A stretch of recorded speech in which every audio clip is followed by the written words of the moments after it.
Hello everyone, welcome to my channel. दोस्तों, मेरे channel में आप सभी का स्वागत है और जो न्यू सब्सक्राइबर है उनका हार्दिक अभिनंदन है। दोस्तों, कैसे हैं आप सब? मैं अंकिता जबलपुर से कर रही हूँ आप सबका स्वागत। दोस्तों, मौसम बहुत ही ज़्यादा सुंदर हुआ है। अभी खूब तेज झमाझम बारिश हुई है और सडनली बादल हटे और धूप आ गई। और उत्कर्ष की जिद थी कि मम्मा चलो ना, ऊपर रेनबो निकला होगा। फिर मैंने कहा छोड़ो ना बेटा। पहले बचपन में ज़्यादा एक्साइटेड होता था, अब तो ये शायद स्कूल से आता है तो बस में से इसको कहीं ना कहीं कुछ ना कुछ देखने को मिल जाता है, तो इतना ज़्यादा एक्साइटमेंट इसका अब बचा नहीं है। लेकिन मुझे बहुत अच्छा लगा क्योंकि धूप भी है, उजेला भी है और ठंडी ठंडी हवा भी है। तो आप समझ ही सकते हैं उजेला देख के मुझे कितनी खुशी मिलती है। वही खुशी के साथ मैं अपना व्लॉग स्टार्ट कर रही हूँ। आप लोगों में से कुछ मेंबर्स ने मुझसे पूछा है सर्वाइकल के लिए योगा, तो मुझे जहाँ तक याद है मैं शायद उसके ऊपर वीडियो बना चुकी हूँ। जितनी भी मुझे नॉलेज थी दोस्तों वो मैं बना चुकी हूँ। और सभी चीज़ों की इनिशियल चीज़ देखिए प्राणायाम ही होती है, प्राणायाम से ही शुरुआत होती है। और जब भी कभी मुझे टाइम मिलेगा मैं विवेक जी से ज़रूर से पूछ के आप लोगों के साथ चीज़ों को शेयर करूँगी और बीच बीच में करती रहूँगी। बट इधर बीच जो है वो बहुत बिजी हैं, सो मुझे समय नहीं देते हैं।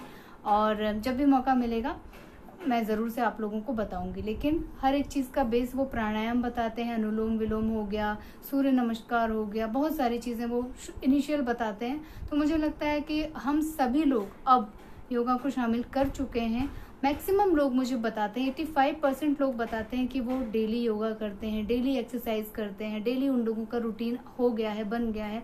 तो आप मान के चलिए कि आज नहीं तो कल आप लोगों को धीरे धीरे आराम मिलना शुरू हो जाएगा। इसके अलावा मेरे वीडियोस पे कमेंट और भी आते हैं, बहुत ही कॉमन कमेंट्स हैं कि हमारी तबीयत ठीक है, सब ठीक है, मगर कमज़ोरी लगती है, चक्कर आते हैं, हीमोग्लोबिन भी ठीक है, फिर क्या है, रिपोर्ट्स तो सब अच्छी आई हैं लेकिन हमें अंदर से अजीब सा लगता है, वीकनेस लगती है, समथिंग लाइक दैट। इस तरह की चीज़ें उनकी हमेशा आती है। तो देखिए बहुत सारे रीजंस होते हैं। ज़रूरी नहीं है कि हीमोग्लोबिन कम हो, ज़रूरी नहीं है कि आपके अंदर आयरन की कमी हो या और भी चीज़ें। आप फास्ट कर रहे होते हैं तो नेक्स्ट डे आपको हल्की फुल्की वीकनेस रहती है। जिस दिन हम लोग फास्ट करते हैं उस दिन हमको वीकनेस का पता नहीं चलता है, लेकिन नेक्स्ट डे हम लोगों को वीकनेस का पता ज़रूर चलता है। अगर आप लोगों के शरीर में B12 की कमी होती है दोस्तों, तो भी आपको कुछ कुछ प्रॉब्लम से गुजरना पड़ता है, जैसे झुंझुनी चढ़ना, आयरन की कमी, हल्का हल्का फीवर बना रहना, कमज़ोरी बनी रहनी, आलस आना, सुस्ती बनी रहना, ये बहुत सारी चीज़ें B12 की कमी की वजह से होती है। और B12 उन लोगों के अंदर ज़रूर से कम मात्रा में पाया जाता है जो लोग वेजिटेरियन होते हैं, क्योंकि B12 ना एनिमल फूड में ज़्यादा होता है। चिकन हो गया, एग्स हो गया, मछलियाँ हो गई, इन सब चीज़ों में ज़्यादा B12 पाया जाता है। और हम लोग जो वेजिटेरियन होते हैं वो दूध दही कितना खाते हैं, बहुत लिमिटेड लेते हैं, लेकिन हमारी बॉडी को एक अच्छी प्रचुर मात्रा में B12 की ज़रूरत होती है, वो भी एवरीडे।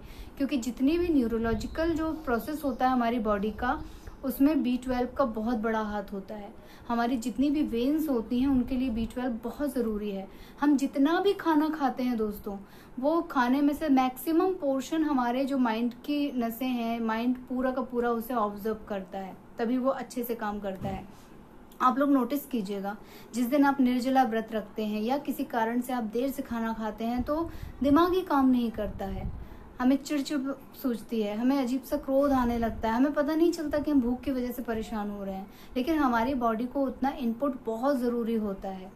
इस वजह से बॉडी रिएक्ट करना शुरू करती है और उसमें सबसे तेज़ी से काम करता है हमारा माइंड, शांत ही नहीं होता है। तो बहुत ज़रूरी है एक लिमिटेड और एक अच्छी डाइट लेना। क्या किस चीज़ के लिए ज़रूरी है ये जानना बहुत ज़रूरी है दोस्तों। बहुत सारे लोग जो है इग्नोर करते हैं, जैसे मुझे कफ जब बनता है तो मैं दूध नहीं लेती, दही तो मैं छूती ही नहीं हूँ, तो दूध दही दोनों से मैं दूर हूँ, अब मैं क्या करूँ? तो उसका उपाय निकाला कि अजवाइन और हल्दी डाल के दूध लिया जाए। दूध तो किसी तरह शरीर में जाना बहुत ज़रूरी है, ठीक है। पनीर खाया जाए, कुछ इस तरह के उपाय निकाले जाएं। हम जब वेजिटेरियन हैं, हम एग्स भी नहीं यूज़ करते हैं, तो हम कैसे अपनी पूर्ति कर सकते हैं? टैबलेट से आप कितनी पूर्ति करेंगे? और छोटे बच्चों को तो टैबलेट वगैरह इतना अलाउड नहीं होती, उनको तो हमें फूड देना ही होता है। ओमेगा 3 बहुत ज़रूरी होता है। ओमेगा 3 किन किन चीज़ों में होता है ये आप देख लीजिए, वैसी डाइट अपने अंदर अपने रूटीन में रखिए और वैसी डाइट को आप लेना शुरू कीजिए। थोड़ा सा बदल बदल के एवरीडे आप अपना डाइट चार्ट बनाइए और उन चीज़ों को ज़रूर से शामिल कीजिए। आप लोगों के ध्यान में होगा कि जिस टाइम पे कोरोना वायरस फैला था उस टाइम पे मैक्सिमम लोगों को टाइफाइड डिटेक्ट हुआ था। क्यों? क्योंकि कोरोना वायरस की वजह से आपके अंदर की इम्यूनिटी एकदम से डाउन हो गई। इनफैक्ट जो हम लोगों ने इंजेक्शन लगवाए थे उससे भी हमारी इम्यूनिटी बहुत ज़्यादा डाउन हो गई थी, बहुत ज़्यादा लो हो गई थी, हम बहुत ज़्यादा वीक हो गए थे। जिन लोगों को कोरोना नहीं था उनकी भी ये कंडीशन थी। सो हमने कैसे अपने आप को उस समय बूस्ट किया था? अपनी डाइट के थ्रू, काढ़े के थ्रू, जो भी चीज़ें हम लोगों को समझ में आ रही थी हम उस समय उस चीज़ का उपयोग करना शुरू कर चुके थे। हमने अपने रोज़मर्रा की दिनचर्या में उन सब चीज़ों को शामिल कर लिया था जिनसे हम बहुत दूर भागते थे। तो वही हमें अभी भी करना है, क्योंकि बॉडी में ये कम बेस होता रहता है। ज़रूरी नहीं है कि आप जितना मात्रा में आप जो फूड खा रहे हैं उसमें से पूरा आयरन आपको मिल रहा हो, पूरा कैल्शियम आपको मिल रहा हो, पूरे विटामिन आपको मिल रहे हो, पूरे मिनरल्स आपको मिल रहे हो। बिल्कुल भी ज़रूरी नहीं है। तो आप लेते रहिए, साथ में आप रूटीन चेकअप अपना करवाते रहिए और बदल बदल के फूड लीजिए। एक ही तरह के फूड, एक ही तरह की मेडिसिन कभी नहीं लेना चाहिए। बीच बीच में मैंने आपको हमेशा बताया है कि सप्लीमेंट्स ज़रूर यूज़ कीजिए। जैसे लिवर के लिए सपोर्ट कुछ भी सिरप हो गया, टैबलेट्स हो गई, वो लीजिए। गिलोय वाला काढ़ा जो होता है, जब सीज़न चेंज होता है तो आप 10-15 दिन आप उसे ज़रूर लीजिए। गिलोय तुलसी का काढ़ा हमेशा मैं बताती हूँ, हम सब वो चीज़ लेते हैं और इसे लेने में कोई बुराई नहीं है। जब आप अचानक से बीमार पड़ जाएंगे और डॉक्टर आपको मेडिसिन लिखेगा तब तो आप लोगे ना। इससे बेहतर है कि जिस टाइम पे मौसम चेंज हो रहा है, तरह तरह के वायरस आ रहे होते हैं और हमारी इम्यूनिटी घटती बढ़ती रहती है, एक जैसी नहीं बनी रहती है। हम अचानक से दारा सिंह नहीं हो जाएंगे।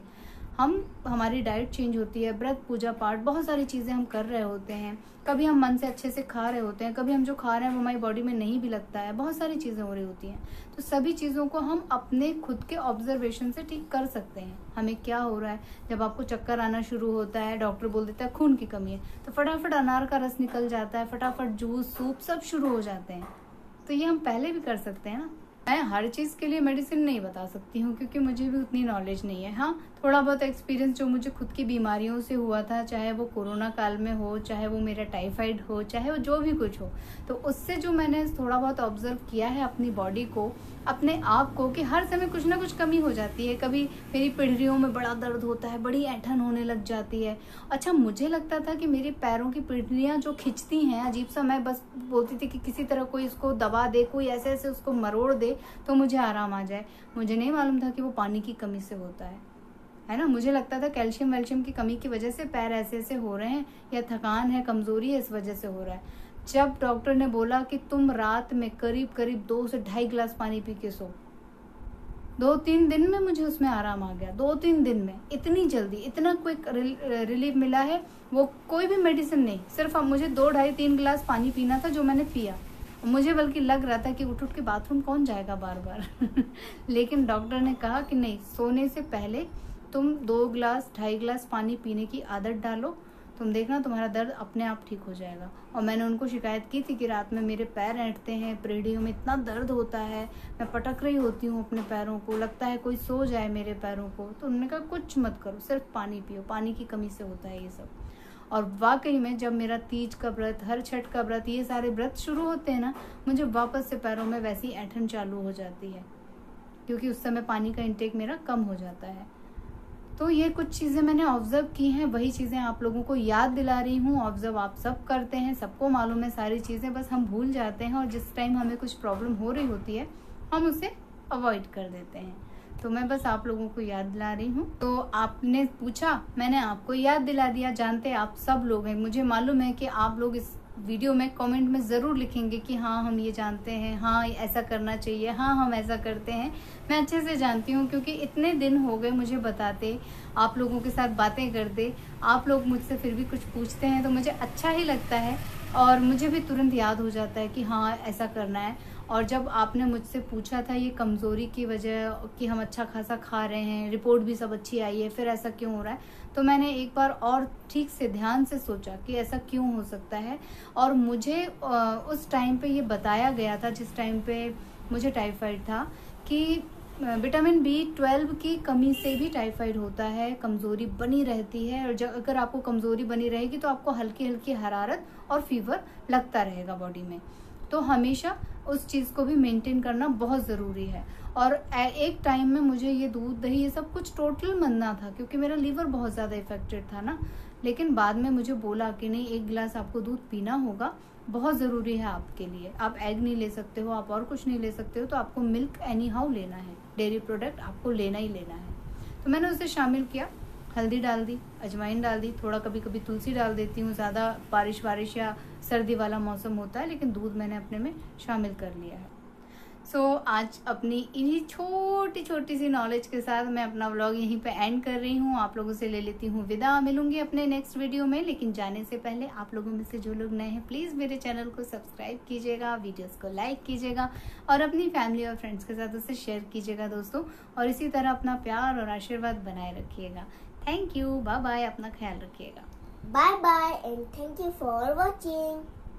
पुकारता चला हूँ मैं गली गली बाहर की, बस एक छाँव जुल्फ की, बस एक निगाह प्यार की।